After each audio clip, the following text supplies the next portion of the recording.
बिहार में आज पूरे राज्य में शिक्षक दिवस मनाया गया। पटना के श्री कृष्ण मेमोरियल हॉल में 72 शिक्षकों को राज्य पुरस्कार दिया गया। समारोह में शिक्षा क्षेत्र के योगदान को सराहा गया।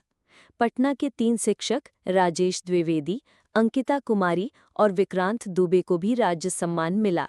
इन शिक्षकों के कार्यों को समाज और बच्चों के लिए प्रेरणा बताया गया। राज्य भर के स्कूलों में शिक्षक दिवस के अवसर पर बच्चों ने फूल और कार्ड दिए। कई जगह सांस्कृतिक कार्यक्रम आयोजित हुए और बच्चों ने शिक्षकों की भूमिका निभाई। बीएसईबी ने कक्षा 10 की छात्रवृत्ति आवेदन की अंतिम तिथि 15 सितंबर तक बढ़ा दी। मुख्यमंत्री बालिका प्रोत्साहन योजना और मेधावी छात्र योजना के लिए अब छात्र आसानी से आवेदन कर सकेंगे। छात्रवृत्ति की तिथि बढ़ने से ग्रामीण और पिछड़े इलाकों के बच्चों को राहत मिली। अब उन्हें आवेदन करने का पर्याप्त समय मिल गया। सुप्रीम कोर्ट ने बिहार चुनाव से पहले वोटर लिस्ट में दावे और आपत्तियों की तारीख बढ़ाने से इनकार कर दिया। अदालत ने कहा कि तय प्रक्रिया का पालन जरूरी है। चुनाव आयोग ने भरोसा दिलाया कि वोटर लिस्ट को पूरी तरह अपडेट किया जाएगा। इसके लिए कैंप और डिजिटल सेवाओं का इस्तेमाल होगा। बिहार में बड़ा प्रशासनिक फेरबदल किया गया। एस सिद्धार्थ को नया विकास आयुक्त और प्रज्ञा अमृत को मुख्य सचिव नियुक्त किया गया। वरिष्ठ अधिकारी हरजोत कौर बामरा को राजस्व बोर्ड का सदस्य बनाया गया। इन फेरबदल से कई विभागों की कार्यप्रणाली पर असर पड़ेगा। सरकार को उम्मीद है कि नए अधिकारियों से प्रशासनिक कामकाज में तेजी आएगी। बिहार में जीएसटी सुधार का असर दिखने लगा है। छोटे व्यापारियों को राहत मिल रही है और आम जनता को भी फायदा होने की उम्मीद है। महंगाई में कमी आई है, जिससे लोगों को थोड़ी राहत मिली है। चुनावी माहौल में ये मुद्दा चर्चा में है। एनडीए नेताओं का दावा है कि व्यापारियों और कारोबारियों का समर्थन अब उनकी ओर बढ़ रहा है। ये विधानसभा चुनाव में असर डालेगा। मौसम विभाग ने बिहार में अगले 48 घंटे के लिए भारी बारिश का अलर्ट जारी किया। गंगा किनारे जिलों में बाढ़ की संभावना जताई गई है। कई निचले इलाकों में जल जमाव शुरू हो गया है। प्रशासन ने लोगों को सुरक्षित स्थान पर जाने की सलाह दी। बारिश से यातायात और स्कूली गतिविधियां प्रभावित हुईं। ग्रामीण इलाकों में सड़कों पर पानी भर गया है। राजगीर में हॉकी एशिया कप का सुपर 4 चरण शुरू हुआ।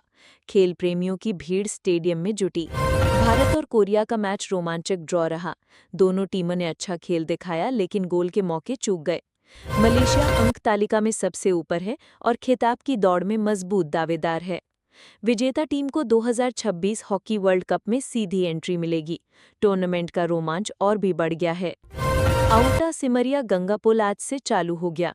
इस पुल से उत्तर और दक्षिण बिहार की दूरी आधी होगी। पुल खुलने से मालवाहक ट्रकों को राहत मिलेगी और जाम की समस्या कम होगी। 6 लेन वाला ये पुल बिहार के इंफ्रास्ट्रक्चर की बड़ी उपलब्धि माना जा रहा है। राष्ट्रीय राजमार्ग 119A का निर्माण तेजी से चल रहा है। ये मार्ग उत्तर और दक्षिण बिहार को जोड़ेगा।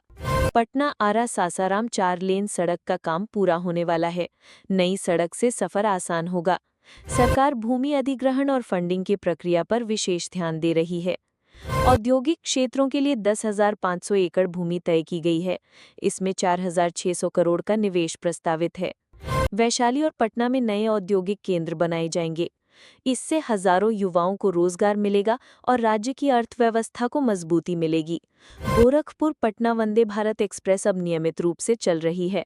ट्रेन 384 किलोमीटर की दूरी मात्र 7 घंटे में पूरी करती है। कोचों में आधुनिक सुविधाएं दी गई हैं। यात्रियों को वाईफाई और सुरक्षा की सुविधा भी मिलेगी। शिक्षक दिवस पर राज्य भर में विशेष कार्यक्रम हुए। बच्चों ने डॉक्टर राधाकृष्णन को श्रद्धांजलि दी। छात्रों ने रोल स्वैप एक्टिविटी की और एक दिन के लिए शिक्षकों की भूमिका निभाई। बीएसएससी ने 5,000 पदों पर नई भर्तियां निकाली हैं। इनमें सीजीएल और ऑफिस असिस्टेंट प्रमुख पद हैं। स्वास्थ्य विभाग में 1,000 लैब टेक्नीशियन की भर्ती होगी। इससे स्वास्थ्य सेवाओं में सुधार होगा। रेलवे अप्रेंटिस के 2,800 पदों पर आवेदन प्रक्रिया जारी है। बेरोजगार युवाओं को बड़ी संख्या में अवसर मिलने वाले हैं। चुनावी सरगर्मी बढ़ी। चिराग पासवान ने 40 सीटों की मांग रखी। बीजेपी और जेडीयू में सीट बंटवारे को लेकर तनाव जारी है। एलजेपी ने दावा किया कि 2024 लोकसभा जीत ने उनका आधार मजबूत किया। विपक्ष ने नीतीश कुमार सरकार को कानून व्यवस्था के मुद्दे पर घेरा। भारी बारिश से कई जिलों में फसलें खराब होने का खतरा है। किसानों ने मुआवजे की मांग की। सरकार ने किसानों को राहत देने का भरोसा दिया। बैंक आज ईद-ए-मिलाद और ओणम की छुट्टी पर बंद रहे। डिजिटल सेवाएं चालू रहीं। लोगों को ऑनलाइन बैंकिंग का लाभ आसानी से मिला। पटना जंक्शन पर यात्रियों की भारी भीड़ देखी गई। कई ट्रेनें देरी से चली। बारिश के कारण सड़क और रेल यातायात प्रभावित हुआ। प्रशासन ने लोगों से अनावश्यक यात्रा से बचने की अपील की। कुल मिलाकर आज बिहार में शिक्षा, राजनीति, मौसम और खेल की खबरें सुर्खियों में रहीं।